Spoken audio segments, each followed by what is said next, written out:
Hello, I've gathered you all here to talk about someone so evil, so reprehensible that they must be stopped at all costs. Ha!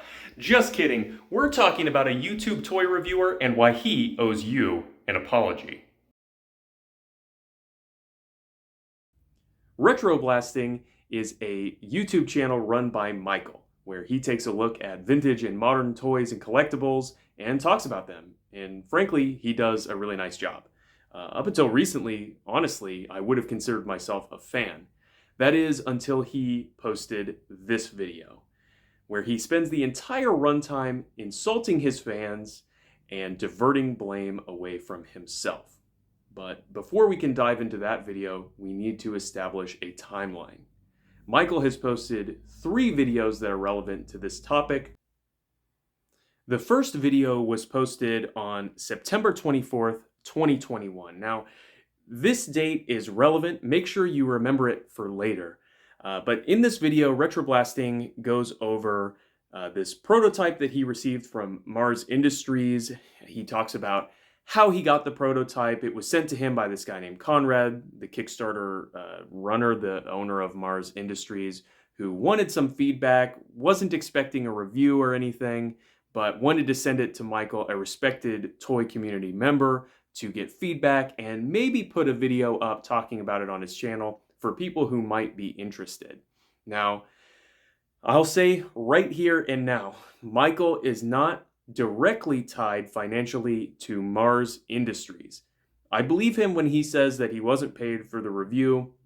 Really, the only benefit that Michael received from Mars Industries is the fact that he gets an exclusive look at this new toy that the toy community is really excited about, and he gets to make a video for free with this cool toy and post it to his channel. So there's no direct tie between these two. You know, it's only kind of like a pat on the back kind of relationship. Again, Michael is not directly tied financially to Mars Industries. Now, something that's very important in this video is that Michael talks about how impressed he is with the prototype version. He seems genuinely impressed. He talks about how the detail is really amazing and that the Conrad from Mars Industries is going to be making improvements to this prototype so that the final released version is going to be the best that it could possibly be. Now, he basically explicitly in this video sort of promotes or endorses this Kickstarter. Michael, a respected toy community member, is talking about how cool he thinks this toy is. He's talking about it right at the end of the Kickstarter, and he talks about how you can order it even after the Kickstarter is over. In fact, that's how he ordered his product. And this, again, is another relevant point to the story that we'll talk about in just a second. Now, the second relevant video is actually a VOD of a live stream that was posted on February 28th, 2023. Now, something that you need to understand is that at this point, there are starting to kind of show some cracks in this Kickstarter. The kits that have gone out to quote-unquote beta testers, in actuality they're paying customers, are not living up to the expectations that were sort of set in the Kickstarter. The kits are not going together like they're supposed to be. The quality is not as good as in the prototype. You know, the vast majority of people who ordered haven't even actually got anything yet. So Michael at RetroBlasting contacted Conrad from Mars Industries and set up this live stream so that Conrad can answer questions about shipping delays and quality concerns that the community has. Now, in theory, this is a really good thing for the community. It's getting this guy on a live communication where he has to be accountable for his project. Now, in actuality, that is not at all what happened. Now, the kind of the worst part of this live stream is that Conrad is allowed by Michael to sort of discredit some of the people, the beta testers, the paying customers who are receiving the product that is not up to their standards. he insults them directly to their face. And frankly, I think the best way to show this off is to just show the clips themselves. So let's take a look at those. And that's what I would say to YT here. He's been leaving a few messages. He says I was hoping he would show up. Oh, YT, I love you, man. Look, bro, I'm on to you, man. I've been monitoring your build since you received your kit, and everything was happy and copacetic until you dookie dipped your model in resin and then started to cure it with a UV pen. Now, brother, not all internet advice is good. Okay, I'm gonna tell you that right now. And you screwed the pooch on that one, YT. I love you, but you're in the wrong on this. You don't get to say that the model is fine and fantastic for months. I hear zero from you, zero complaints, and I have the email receipts to prove this. And then you turn around, dookie dip your model, UV pen cure it, and then turn around and say that I screwed you with the leaking resin kit. It did not work that way. You know it, bud. So do I. No bueno. And had it been genuinely a leaky resin kit before you dookie dipped it, because my God, man, that kit looks horrible now. It looks nothing like what I sent it to you. I would have taken care of you, dude. But nope, you ran in on the coattails. It's funny how your model was fine right until some guy posts on YouTube about how Airwolf's a turd and you come jumping into the coattails of this action. Sorry, bud. Next. Now, the second thing that I think is relevant from this live stream is a comment that was left by one of the viewers that's asking about a second round of orders for this product. And there's really no kickback from Michael about like, hey, these kits are not shipping out yet. You know, the first round of people have not even received theirs. And, you know, you're talking about potentially sending out a second round of orders. It's very strange to me that there's not a lot of kickback there. One thing that I think is especially important about this as well is that clearly people are still sort of trusting Conrad from Mars Industries to ship out these products. And even though, you know, he is still in communication, he is still kind of shipping out stuff at this time, the cracks are really starting to show, and I would think that most critical people would be starting to think like, oh no, I think I might have been scammed. And there's really no pushback from Michael on this topic about like, give me a date when these kits are going to be ready. Are you resolving the issues with the kits? What's the deal here? It's very, very strange behavior from Michael. Oh, we have one more question here from Chris. Sure. Is there a possibility on a second run if we were not able to jump in on the first one? There is a possibility. The third and final video was posted on May 12th, 2024. And from the title, you'd expect that this is an explanation for what happened to the project and probably an apology from Michael for endorsing it. That, however, is not what this video is at all. Michael does explain that the company, Mars Industries, the one running this Kickstarter, went insolvent and that nobody's going to be getting their kits. He talks about how he is losing his money, he's probably not going to get a refund, and he's out just like everyone else who ordered this kit. The interesting thing, though, is that instead of apologizing for endorsing this kit and being so excited about it and telling his audience about it, he's more confrontational with his audience.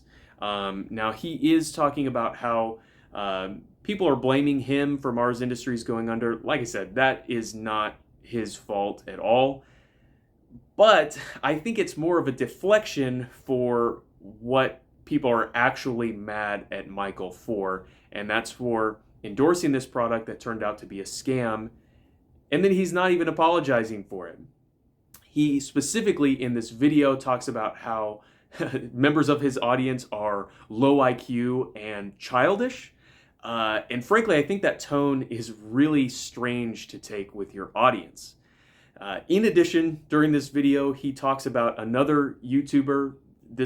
I don't even know who he's talking about, frankly. He has he doesn't want to say them by name. He gives them a nickname Canadian warrior poet, and he is talking in his video about how he doesn't believe somebody should get mad at him for talking about a Kickstarter or a pre-order, before it's available, but then he's also mad at this other guy for doing similar things.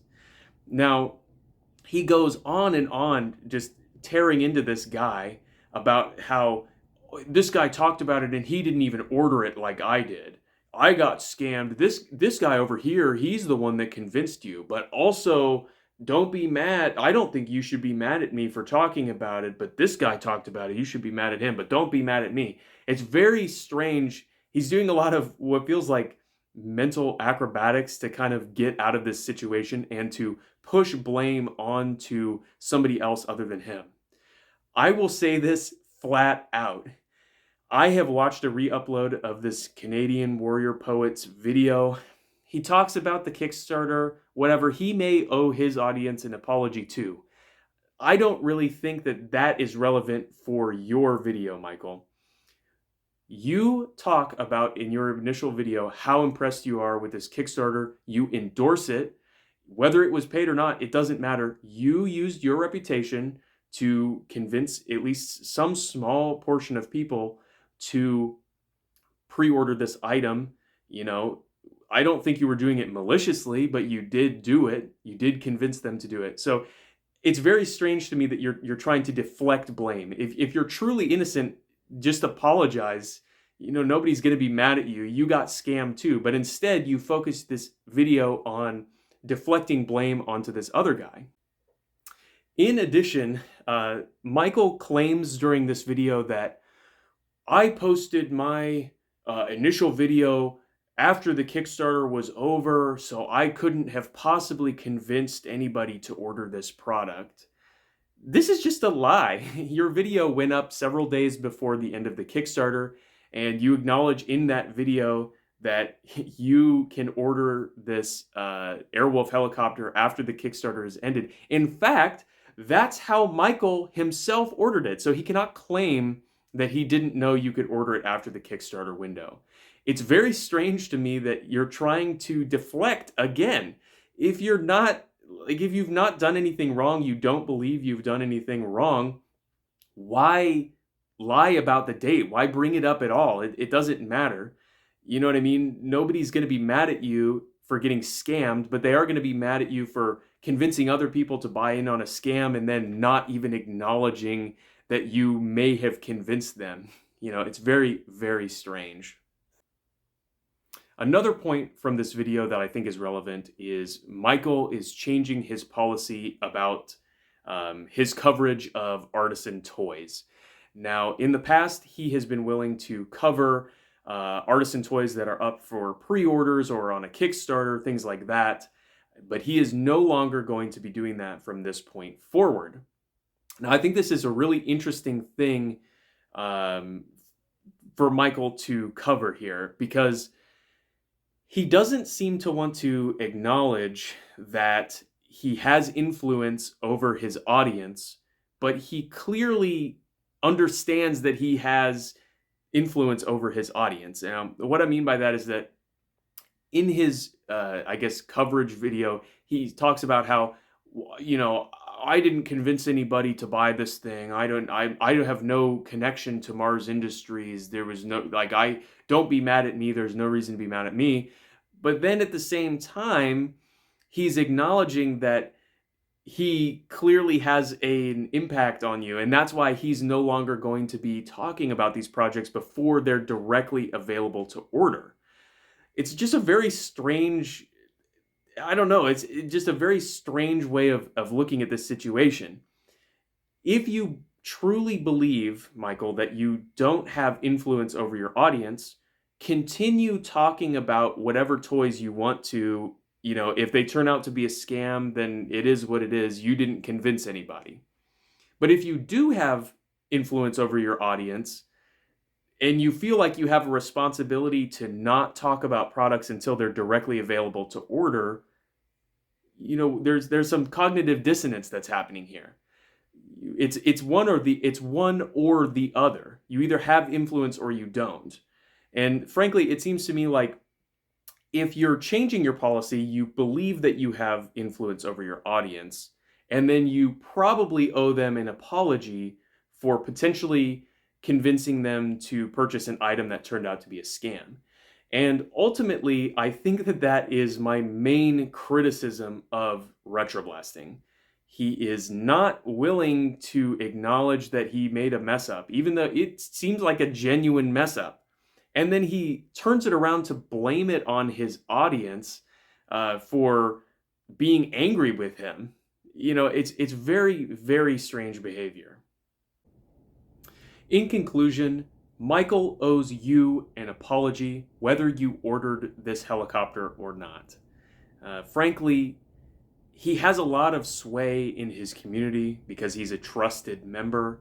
And when he endorses a product, whether it's paid or not, he kind of owes it to his audience to be accountable for that product. Now, I'm not saying that Michael is responsible for the ultimate failure of this product, right? He's clearly not. But he could have and probably did influence people to purchase this product and then continued their belief by hosting this person, Conrad, on his live stream and continuing to give him credibility by not pushing back on some of the things that he said. Michael clearly understands that he has influence over you, and while I appreciate that he is no longer going to talk about products before they're available to just order regularly, he still owes you an apology for this. Your reputation is what helped to sell this item, and for you to completely ignore the influence that you have over your community is frankly embarrassing, and honestly, it doesn't really reflect that well on you, Michael. It is very strange to me that your first reaction when you've messed up, and you've clearly messed up and you're in the wrong, is to lash out at your community and to other members in the YouTube community, to push blame around. It doesn't speak well about your character. And I think for me, it's going to be hard for me to continue watching any of your videos if this is the kind of behavior that you think is acceptable. I don't think you're irredeemable. I think if you do apologize for this and own up to what you did, I think that you can recover. But until that time, I don't think I can support you or your YouTube channel. For those of you that have that opinion, you need to grow up. Is that I wasn't the channel that promoted this Kickstarter. Like I said, my video came out like right after the Kickstarter ended. My purchase was a pre-order, a post-Kickstarter pre-order.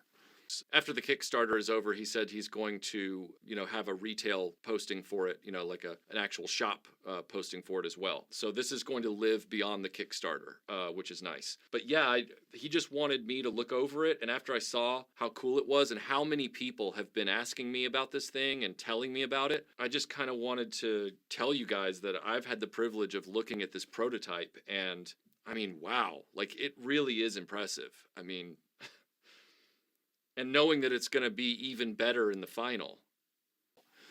The moment there's trouble, warrior poet shows his true courage and runs. I'd love to know why suddenly I'm more culpable than that individual. And maybe it's because your memories are terrible. I mean, that's often the case. If you still want to blame me for this Airwolf going under, then quite frankly, you need to go back to school because your IQ needs a boost.